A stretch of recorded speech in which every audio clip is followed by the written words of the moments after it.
I broke my leg in a car accident and took 6 weeks of medical leave. When I came back, my cubicle was stripped clean. A coworker had moved into my spot. HR told me my position had been restructured and she was now my boss. I had been working at the company for 4 years. I was a senior analyst. Annual reviews were always positive. I never missed a deadline. I helped train new hires. I thought I was valued.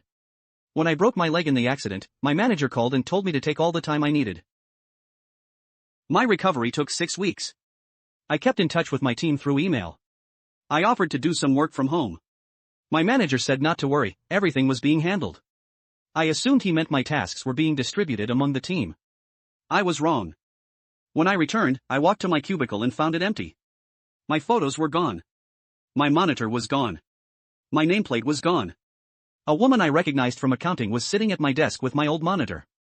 She smiled at me and said, "Oh, you're back." I went to HR. The HR manager pulled up my file and said my position had been restructured during my absence. The company had determined my role was redundant, but they didn't want to fire me, so they found me a new position. The new position was in the mailroom. The woman who took my cubicle was Linda. She had been in accounting for 6 years.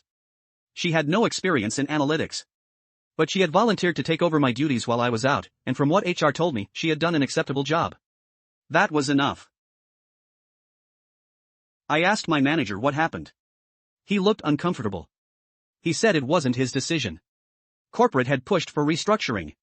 He said if I applied for other positions within the company, he would give me a good reference. I didn't apply. I quit the next week.